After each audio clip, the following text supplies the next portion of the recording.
I want residuals.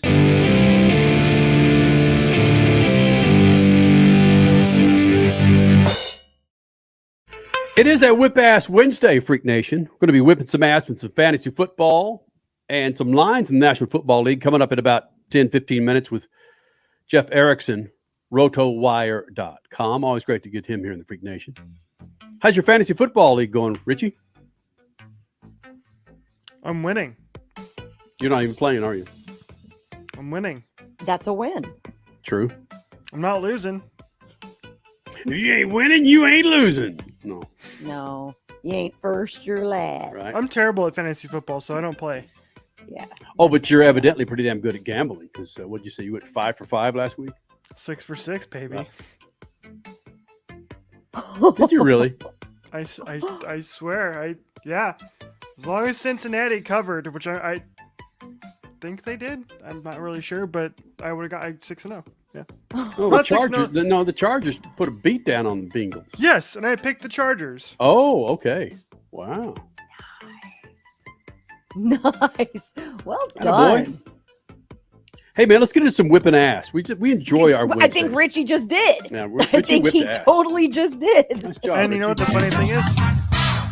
Did not take my own advice and didn't bet on any of those games. You didn't FanDuel it? Nope. Did you Bovada.lv? Nope. Hey, let's whip some ass before we get into Jeff Erickson. Who is Scott Erickson? Who is that? Because Not sure. I've got to pause before I say Jeff's name because I want to say Scott. Scott Erickson. Look up Scott Erickson, Richie. See what He's comes a to mind. Pitcher. Well, that wouldn't be why. There's Marcus Erickson. Or was a pitcher. It's Dennis Erickson, but I want to say Dennis Scott Erickson. Erickson. Anyway, Jeff Erickson with RotoWire.com. He's going to be here in the Freak Nation. Crasher, you want to whip some ass, don't you? Well, I'm not doing it, Oh, but okay. this motorcycle FMX rider is. I posted this last week on Instagram. I reposted it, I should say, because I found it literally 1 hour after we talked on our Whip Ass Wednesday last week. And I was like, are you kidding me? This Right. has to be Whip Ass Wednesday. So I just have to bring it up again. I can't find the exact video that I reposted on Instagram, but this is it just from a different angle. This is the most badass ever in the history of motorsports mankind.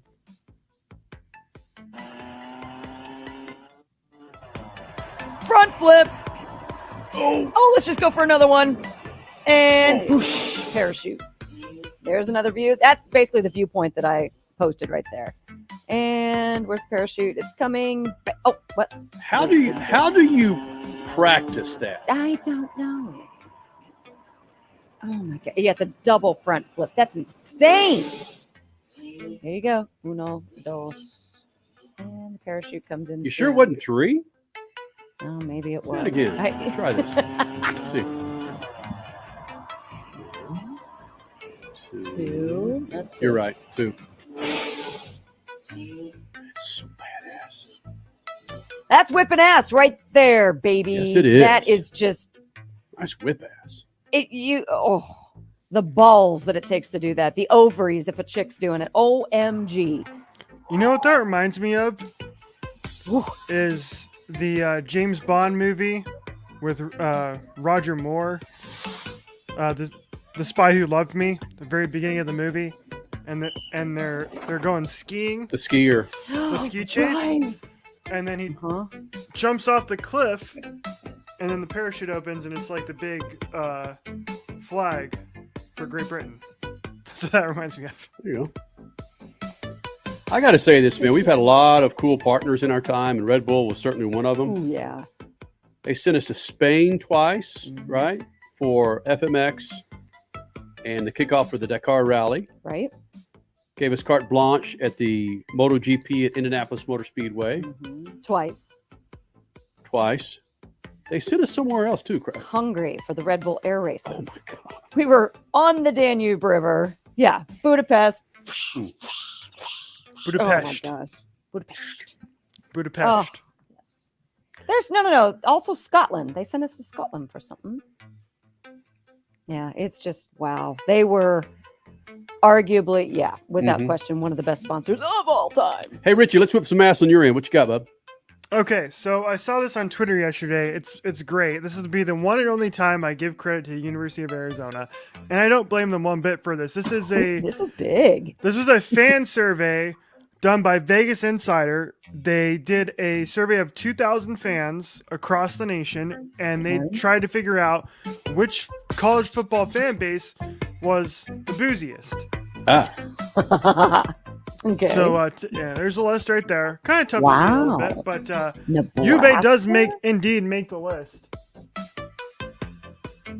which doesn't surprise me considering their record. See Nebraska at the top there, and the U of A coming in, of course, at number 17 with 3.1 average drinks per game. Because they suck so bad. They were so have bad. to drink. Yeah, and then like I said, Nebraska number 1, Minnesota number 2, Wisconsin. God, what is there? There's not much to do in the Midwest, is there, Crash? Because all those top teams. Well, there's the All from the Midwest, Midwest. and then there's the real Midwest, which is nothing but flat. Minnesota's not all flat. Wisconsin's not all flat, but it is just kind of. That's your reasoning behind Well, them no, drinking? I was also going to say cold Yeah. and just barren. Okay, no. Minnesota, Wisconsin, and Nebraska. That I would put Iowa. Yeah, put that back up there. There's got to be an Iowa in there somewhere because Iowa is just boring. Yeah, Iowa State at 22. Okay. Texas at 24. Hook 'em. That's just because you just are having fun. Same with Oregon. You're just having fun. Florida, same thing. You're just having fun, and drinking is a part of that. USC, top 6. Bam. Yeah, again, having fun. I understand Nebraska, Minnesota, Wisconsin. I get it. I fully get it. Sure, a little bit of hashish in there too. And there was one other graphic. I didn't pull it on for the show, but I'll let you know what the results are. So they did also biggest lightweight drinkers, which are the most likely to miss some or all of the game due to drinking. Kansas State, 78%. Oklahoma, 71%. Florida State, 67%. Georgia Tech, 66%. And Michigan, 66%. Hardcore. Oklahoma, you lightweights. Kenny doesn't hate that. Welcome, Mr. Venables. All right, here we go. I'm going to whip some ass here. All right. Let me find this. Crasher and I spent a lovely afternoon at the Jordan Winery, one of the top wineries there in Sonoma, Napa area. And they had one of their top years. What do you call it? Not year, but Vintage. Yes. The 2016. Cabs have. But not in a typical wine bottle, but in a wine bottle that will hold 22. No, excuse me, 24. 24 wine bottles. There's a difference. There is a big damn difference. Ginormous bottle, probably the size of my body. Yeah. So what I would like to do is I would like to share a screen.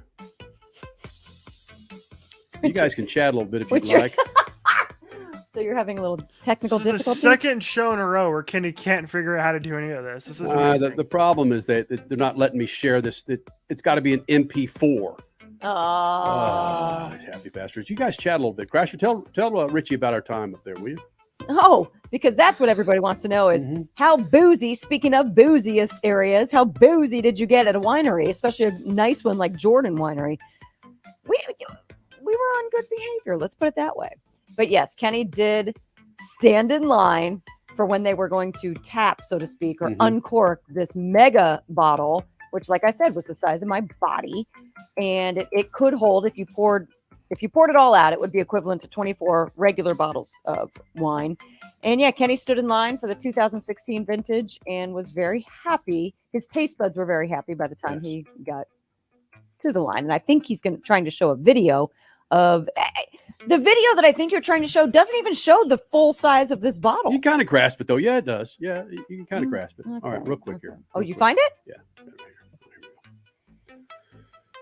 Okay, we ready to go here? Yes, Yeah, we we're are. Let's ready. do this. Oh, she's a little snatch. Sheezel snitch. We'll just paint a picture. So here's the thing. This is like the radio days when people had to paint a picture with their minds of what this bottle looked like, which is what I'm doing right now. It would be the equivalent of a 3-year-old toddler, both in width and height. And we're going to say standard height, of course.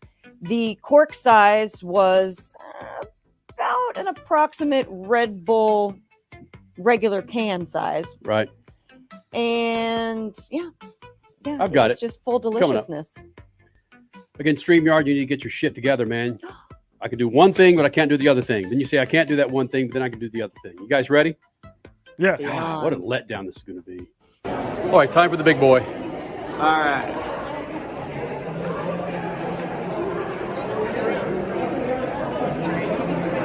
There you go. Thank you. You're welcome. Bam! Wow. That was the video, man. Shout out to that guy Right. for not spilling a drop. Yeah. That's got to be heavy as The heck. CO2 Oh, that's right, cartridges failed him, so he had to hold that bottle and pour it the entire time. 24 bottles in that one big ass bottle. That's right. It was supposed to just be standing up, and a CO2 cartridge would have, pneumatically gotten the wine in your glass. But nope, he had to pick it up. And what did you ask him? You said, how much does that bottle weigh? And he said, more than I typically bench. Yes. Hey, man, his name is Jeff Erickson, RotoWire.com, Fantasy Football Insight, and then some. What the lines coming up for National Football League? We'll hit it next.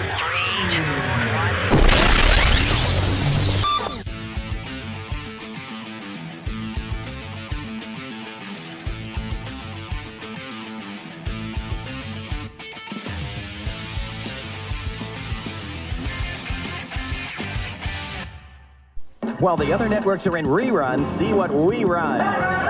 Monday, get ready for another episode of UPN's outrageous hidden camera show, Red Handed. Let's see some wrestling. Where unsuspecting victims are caught making complete jerks of themselves on national television. Emmy always lies when he goes out with the guys. This dude likes to get down and dirty, and his girlfriend's gonna call him on it. I heard a girl. It's for people. See what happens when he gets caught with his pants down. No. Let me explain. Monday at 9 on UPN Channel 13. Have you heard about Lucas Brake Parts Cleaner? Lucas Brake Parts Cleaner is made of the highest quality components, giving you superior performance and leaving no residue. How do you apply this? You apply Lucas Brake Parts Cleaner liberally to the parts that need to be cleaned. You'll eliminate brake fluid, grease, dust, and dirt components. We know a little bit about that here in the desert, I'd say. And basically what that does is that makes you a happy driver, because now your brake noise is gone and your performance has gone up. Boom.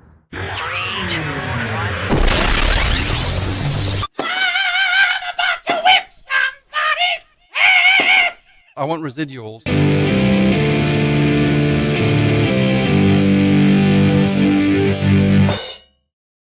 It's a whip ass Wednesday here in the Freak Nation, and we're going to help you whip some ass this weekend with your fantasy picks, maybe some insight to National Football League, some spreads, some overs, some unders, maybe even a little Formula One conversation. What? Yeah. Mm-hmm. Yes, we are. Bringing the national show here? No, we're not, Crash. Okay. Friend of the Freak Nation, Jeff Erickson, joining us once again, of course, from RotoWire.com. Now, Jeff Erickson, you and I and Crash were talking earlier before you went live with us about Formula One. Yeah. RotoWire.com, of course, your signature. Do you offer any insight to Formula One gambling, betting insight?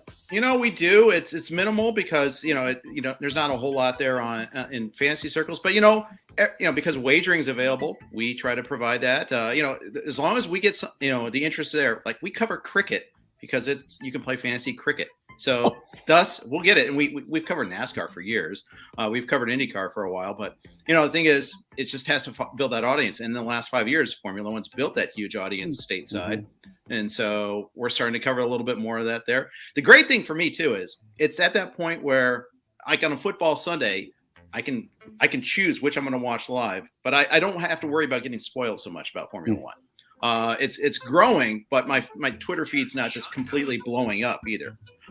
It's getting, I have now a smaller circle of friends that are getting into it though. So I love it. It's a great thing to watch, and it's year round. It's, it's all across the globe. It's so well produced. It's really good to get into. And of course, Sunday was just bonkers.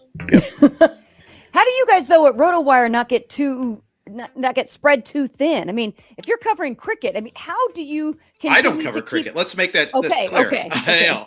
We have people. We have top people. It's like Indiana Jones and the Raiders of the Lost Ark. Top people squirreled away in the warehouse there, but they're on top of it. But no, we have a couple of dedicated racing guys, and they're really, really good at what they do. And and they also where people want to write fantasy, they want to get the writing chops. So they'll say, hey, we can cover this. If DraftKings is going to cover it or offer a game, we'll cover it for sure.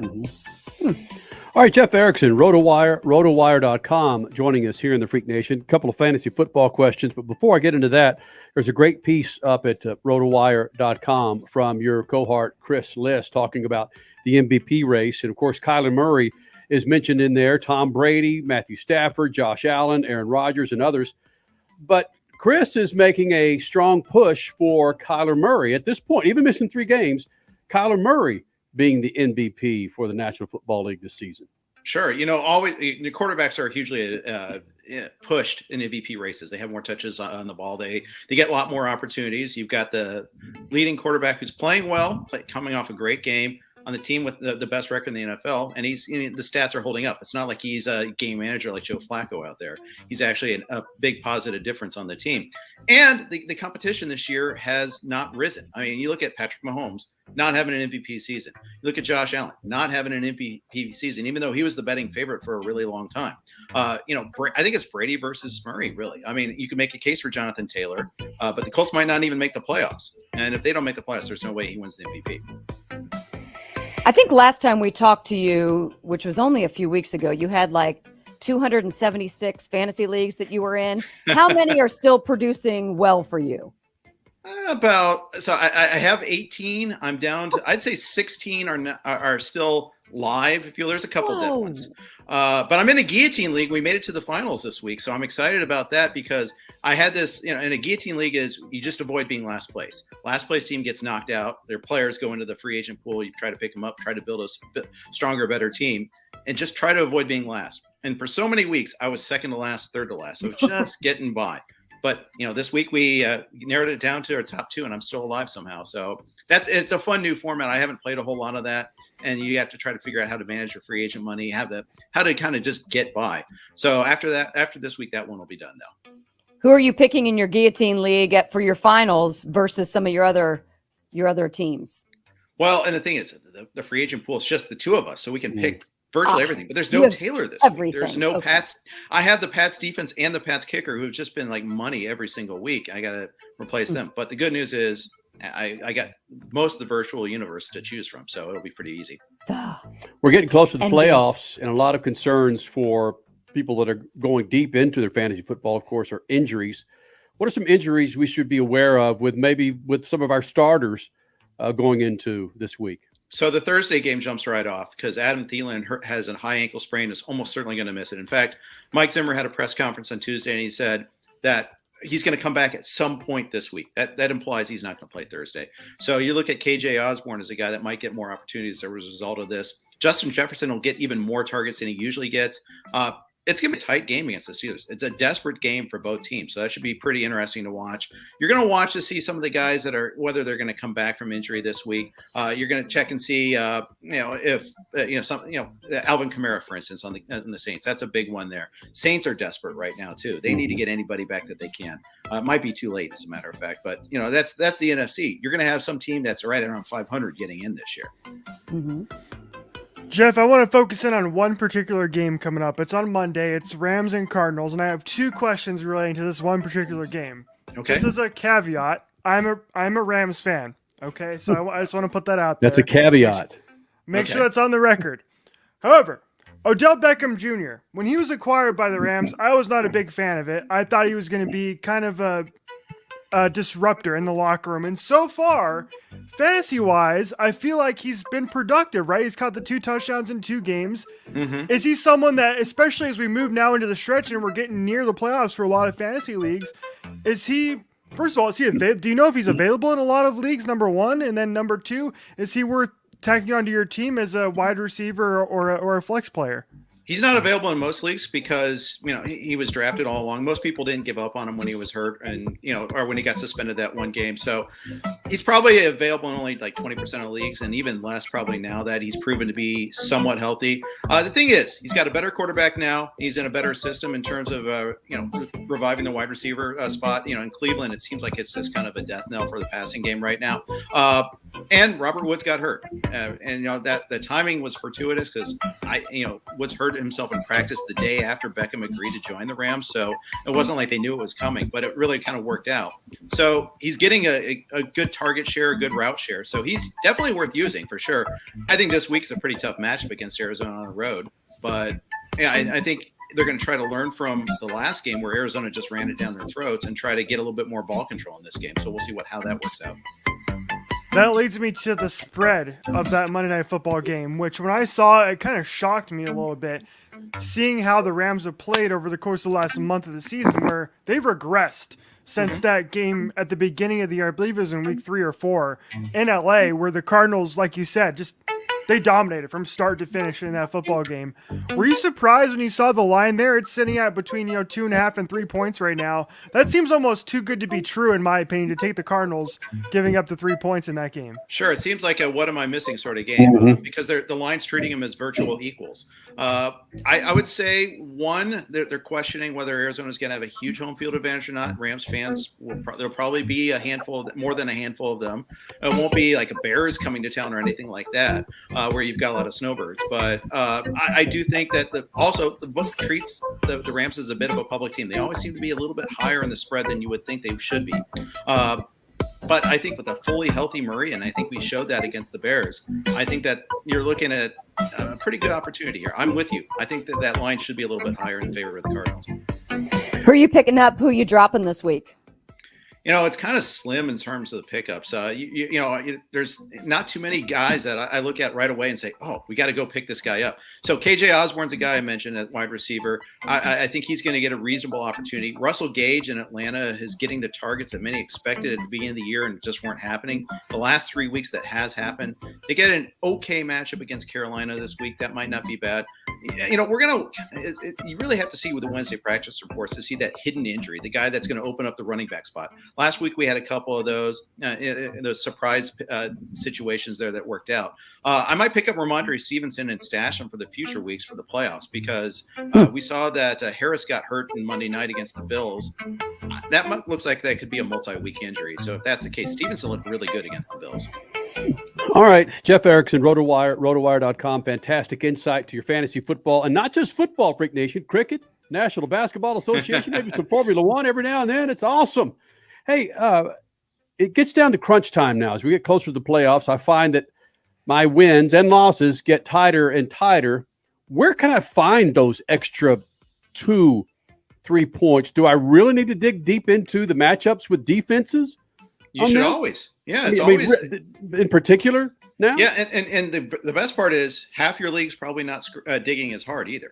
They're eliminated from playoff contention. So you go in after it. They're a little harder, dig deep, look and see who's going to be starting. You look at, for instance, the Chargers defense isn't usually a great defense, but they've got a home game against the Giants this week, and the Giants might be down to their third quarterback in Jake Fromm. Although Mike Glennon being the starter would be just as bad. Either way, that's a good start this week. That pass rush against the Bengals last week was on top of it.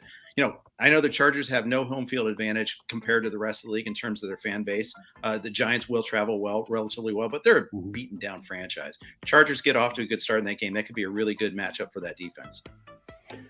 One last thing. Is the biggest disappointment from a defensive standpoint the Rams this year? It's every first defense drafted every year. It doesn't carry over from year to year. I mean, I think that's the lesson here. You go back and you see all these teams that set records and the way fantasy football is scored, it's based on turnovers and it's based on defensive touchdowns. Defensive touchdowns don't repeat themselves. Sometimes you can get the sacks. I always look for the good pass rush and go from there. And the Rams have been a little bit disappointing, and especially when you figure in that they added in Von Miller, and that really hasn't changed things that much. They beat down Jacksonville last week, but for the most part, they've been a little bit of a disappointment. It's awesome. Sorry, Richie. Hey, Rams are just biding their time for the playoffs, okay? Oh. Kenny mentioned this a few weeks ago. Once the Cardinals get to the playoffs, they're in for something a little bit different, a little bit better competition. So the Rams, for the most part, have a lot more experience. They'll be okay. Keep talking. I tell myself. Talking.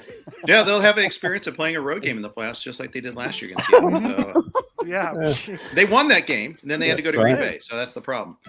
Hey, Jeff, it's always fantastic to get you back in here, buddy. Thank you for doing this. Anytime. Thanks a lot, guys. All right, Freak Nation. Jeff Erickson, RotoWire, RotoWire.com here in the Freak Nation. Richie, you're thinking positive. I like that. Millennials aren't killing positive thinking. I like that. Thinking positive. Like, oh, it's not going to do me any good. Regular season doesn't matter. Oh, gosh. It actually doesn't. As long as you get yourself to the playoffs, it's like wiping your record clean, and you just have to win everything. Get to the big game and keep winning. Ask the 16-0 Patriots against the Giants. You're right. Did that matter? No. Talking about this scenario last night. We were having dinner with some friends of ours, and the husband, the father of Henley's friend Logan, is a huge Seattle Seahawks fan. And Henley's, it's incredible the amount of smack she talks now, she man. Does. Because the Cardinals are her team. So anybody in the division, and if she knows that somebody likes a team in her division, she goes off. What was the comment about? She was kind of messing around at the dinner table, and one of our friends said, "You know what that is, Henley?" And because she bumped her head, and Henley goes, "No, what?" And they said, "Karma." And she goes, "Oh, kind of like karma of the Seattle Seahawks not being able to score on the field." I mean, I don't know. I'm like, wait, man. what? What'd you just say? Bam! Beautiful. So this is the scenario. And again, this is the pessimistic Cardinals fan here. Richie, you didn't coin the phrase, but you've certainly utilized it to its fullest. We just can't have nice things here in Phoenix. You get so set up to get kicked in the nuts. Right when you think you're about to eclipse that Aston, like, oh, God. You got to look at your driver's license and go, yep, live in Phoenix. Live in Arizona. We've seen it before where teams who are on the rise, and especially younger teams, sometimes they get that little taste, but they're not quite ready for prime time just yet. And we've seen it in the case of the Kansas City Chiefs, right? They got beat by New England on the road when New England ended up winning the Super Bowl against the Rams, right? They lost that game. Then the next year they won the Super Bowl, if I'm not mistaken, right? And it's the same thing you can say with the Rams, right? They seemingly had just cakewalked to the Super Bowl and they got their ass kicked. They haven't been the same since. Phoenix Suns, you can say the same thing about the Phoenix Suns, right? That 8-0 bubble and that heartbreak of missing the playoffs after all that work kind of got them ready for the next season. And you can say the same thing about losing the finals too. Now, they're probably a better team this year than they were last year when they went to the finals. So sometimes taking those hard licks in the playoffs and in big games is a good thing. So maybe that's what the Cardinals need now, at least, is a shit kicking in the playoffs, and then they'll figure out how to win later Well, see, on. that's where I was going with this, and I'll let you roll on that because that was very well said. Good context there, Richard. Shit kicking. He is getting back to Henley's friend's father. He's a huge Seattle Seahawks fan. I was thinking about this, and I was talking to Crash about this as we were walking out going, you know what? Cardinals going to kick ass at the end of the season. I can't tell you how awesome that January 2nd game against the Cowboys is going to be because it's going to play important for home field advantage and this and that for both teams. But what if it comes down, Richie, to that last January 9th game? Seattle in town with the Cardinals. They need to win that game to have home field advantage through the playoffs. And Seattle does Seattle's thing, and they come in here and they whoop their freaking ass and knocks them down a peg. And then they get eliminated with the next play. I don't know the scenario, but Yeah, and the Packers or Bucks get the 1 seed. Yeah. wouldn't that just that would be so that's I don't want my daughter to hear that. I don't want her to think like I do. Oh, Be the most Phoenix sports thing ever. yes, You're good at biting your tongue around her. I am. I cheer for the Cardinals for her Mm-hmm. and those agonizing Cardinals fans that, for whatever reason, stuck behind this team. Oh, you can add the Tampa Bay Lightning to that list of teams I mentioned too, right? Yeah, President's Cup, year after year after year. Took them forever. Now they've won back-to-back Stanley Cups. Sometimes it just takes a while. I mean the Braves, Atlanta Braves, all those World Series appearances, postseason appearances, finally got them one. Chicago Cubs. I'm kidding. I'm kidding. All right. Hey, man, good Whip Ass Wednesday. We'll do it again on Friday with a special Formula One preview. As we're going into the last weekend of Formula One, we'll be joined by our national radio show Speed Freaks co-host, Statman. Will be Richie Crasher, yours truly. And we're going to pontificate where we see this race going, how we want to see it go, what it's done for Formula One in this country, and actually across the world. When you've got a series where there's more people watching Formula One than live in the United States of America, what'd you say, Crash, about a $500 million? Yes, that's what they're estimating. 500 billion. Well, no. 500 million plus. Yeah, no, not 500 billion people. Yeah, wait a minute. Hey. Yeah, million, not billion. Maybe the F1 is a universe-wide sport. Just before we go, real quick, just as a little teaser. This is the odds from DraftKings to win the F1 World Championship. Couldn't see that, Rick. You got your blinds open. We've got your blind, yeah. Oh, okay, there we Lewis go. Hamilton. Ooh, 225. Lewis Hamilton is minus 225 favorite. Ooh, all right. Wow, that Max Verstappen is not a bad bet. Mm-mm. Was that plus 225? No, it's plus It was 165. plus No. 165. Yeah. Show me that again. Hold on a second. Yes. That's just to win the race. I just flipped them upside down, right? No, yeah. This is to win the championship. Okay, So win the not to win the. championship, okay. But I mean, one of them is probably going to win the race. All things considered. Oh, Can there you it see is. that? Okay, yeah. Oh, it's minus 220. Okay, boom. Oh my gosh. I wonder how much that's going to change. It's awesome. You're going to bet. You're going to bet. God, I've done so good. It's Question is, are we going to wake up at 6:30 in the morning to watch the race? I feel Yes. like you two will be awake, but me is a different story entirely. Oh, we got us a Christmas party, our little friend's Christmas party Saturday night. Dang. And then Henley's got Nutcracker pictures on Sunday and a birthday party. So, yeah, we might be a little spent. No, we're waking up regardless. We're waking up. Richie, you know what's great? Yes. Is with all this fantasy play, or not fantasy, sports book, FanDuel, BetMGM, all that, is a lot of my buddies said only time they would gamble is that when they'd go play the books at Vegas. Is there, it's BetMGM, FanDuel, I go on and on. And they say, well, Kenny, you playing the books now? And I said, no, I'm not. I said, I'm an OG. I went overseas. I went with Bovada. And I still have him. I still have it on my phone. And they go look at me like, what is Bovada? Seriously? Oh yeah. That was Mike. Oh, okay. That was Mike. He goes, man, I had to look it up. The hell's Bovada? I'll just text back, offshore, baby. When I would have a check mailed to my house in Phoenix. That's OG. It is. Bovada. Costa Rica. Yeah, this is like the 2021 version of going to intentionally going to like old school Vegas and like wanting to go up to the slot machines where you actually have to Penny slots too. Crank the machine, Mm-hmm. and put the actual like coins in. Let me see if I still have it up here. Are you pulling up your Bovada Here account? you go. Bovada. Here you go. Let me pull this thing. See if I can screw this up again. So guys. you do still use Bovada? No, I haven't since. That was the last time I went online to bet. So that was last football season or last basketball season? When was it? Football. No, it's Last year. baseball. There it is. Baseball? Oh, Bovada. there it is. Don't sleep on the biggest play. But I could also go up here in the casino, play a little craps, play a little jack. I see it. I see horses. I see poker. Oh boy. Mm-hmm. Bovada. What is it? Oh, it's bovada.lv, baby. Yeah. Like Las Vegas, of course. There it is. That's what they try to get We're you going to have with. a knock at the door here tonight. I will say I will give Bovada credit because I had to learn about Bitcoin really fast in order to use it in the past. Oh, really? Because that's how you transfer money. You know what? That's true. That's like the OG Bitcoin. Before Bitcoin was Bitcoin, right?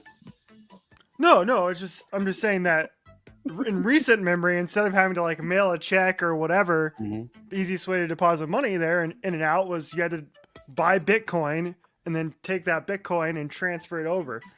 Really? Yes. I would just take it out of my stupid bank account. Wow, you are a convict. What? It's greatness. Okay. All right, Freak Nation. We'll do it again on a Friday. And I promise not to go on another 10-minute tease about what we're going to do. Formula One. Later. I want residuals.